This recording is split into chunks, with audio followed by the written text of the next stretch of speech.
Hola, hola, gracias por ver el video y hoy vamos a ver los tipos de fracciones. Recordemos que una fracción es el cociente entre dos números naturales. En este caso vamos a ver solamente las fracciones positivas, por eso esos dos números son naturales. Podemos escribirlo de la siguiente forma, con dos letras, sabiendo que esas dos letras representan a cualquier número natural. El que está ubicado en la parte de arriba era el numerador y el que está ubicado en la parte de abajo es el denominador. Vale aclarar que el denominador no puede ser igual a 0. Ahora sí, pasemos a los tipos de fracciones. Tenemos la fracción propia, en la cual el numerador es menor que el denominador. Es decir, el de arriba siempre va a ser menor al de abajo. Esta fracción, la fracción propia, siempre es menor a 1. Por ejemplo, si tenemos 4 quintos, el 4 es menor al 5, entonces está bien, es una fracción propia.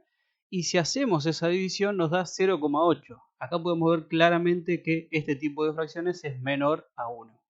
Vemos ahora la fracción impropia, en este caso el numerador es mayor que el denominador, es decir, el de arriba es mayor al de abajo. En este caso, la fracción impropia es mayor a 1. Un ejemplo puede ser el siguiente, el 5 cuartos, el de arriba, el 5 es mayor al de abajo, el 4. Y si hacemos esa división, recordemos que el cociente es una división, nos da igual a 1,25. Y acá podemos ver claramente que la fracción impropia es mayor a 1.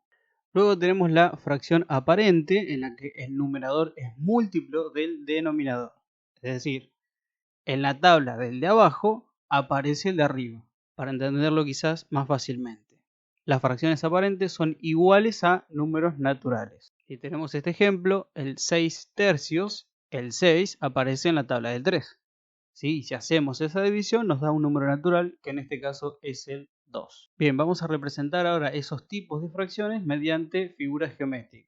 Bien, una fracción propia, como vimos en el ejemplo, el 4 quintos, lo primero que tenemos que hacer es que todo esto que está acá es mi unidad, ¿sí? La unidad que yo voy a utilizar para graficar el 4 quintos. Ahora bien, el denominador, el de abajo, que es 5, es la cantidad de divisiones que tiene que tener esa unidad. Entonces, ¿cuántas divisiones tiene? Tiene 1, tiene 2, tiene 3, tiene 4, tiene 5. ¿Sí? Eso es lo primero que tenemos que hacer. Dividir la unidad de acuerdo al número que tenga en el denominador, en el de abajo. Y luego pintamos el número de unidades que tenga el numerador. El numerador tiene 4, bueno, entonces de esas 5 solamente pintamos 4. 1, 2, 3, 4. ¿Sí? Y ahí graficamos, ¿sí? O representamos mediante una figura geométrica a la fracción propia. Vamos con la impropia, que tenemos el ejemplo de 5 cuartos. ¿Sí? Ahora, el denominador es 4. Entonces, a la unidad, que en este caso es todo esto, lo voy a dividir en 4 partes iguales. Recuerden que para graficar esas partes tienen que ser exactamente iguales. Entonces tenemos una parte, 2, 3, 4 partes. Ahora bien, si tenemos que pintar el número que justamente me dice el numerador, acá tengo 4. No puedo graficar 5. ¿No? 1, pinto 1, pinto 2, 3 y 4. Entonces me falta, no puedo llegar al 5. Lo que se hace es otra unidad, también dividirla en 4, pero solamente pintamos 1. Porque si ya tenemos 4 acá, más este que pintamos acá, tenemos 5 cuartos. ¿Sí? Esa es la particularidad que tiene la fracción impropia, que vamos a necesitar más de una unidad. ¿Por qué? Porque siempre es mayor a 1. ¿Sí? Muy bien. En esta representación tenemos a la unidad, y en esta tenemos a un cuarto nada más. De esas 4 tomamos una, entonces un cuarto.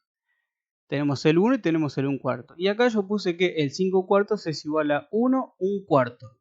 Esto es un número mixto. Así se representa un número mixto. ¿Y qué es un número mixto? Es el que está formado por un número natural y una fracción propia. Está formado por un número natural, el 1, que era el que salía de esta representación, y por una fracción propia, tiene que ser propia ahora. Es decir, el de arriba tiene que ser menor al de abajo, un cuarto. ¿Sí? Por lo tanto, a toda fracción impropia la podemos representar como número mixto. ¿Sí?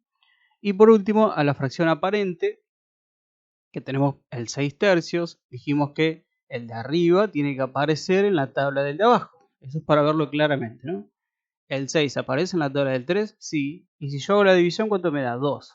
Bueno, vamos a representarlo ahora. ¿En cuántas partes iguales dividimos a la unidad? En este caso, todo esto es la unidad. En 3 partes, porque me lo dice el denominador. 1, 2, 3. Pintamos 6. 1, 2, 3, pero no me alcanza. Entonces, como hicimos anteriormente, volvemos a hacer otra unidad. La dividimos en 3 y contamos las 6 ahora. 1, 2, 3, 4, 5, 6 partes iguales pintadas y ahora sí puedo representar a esa fracción aparente. Muy bien, hasta acá llegamos con este video.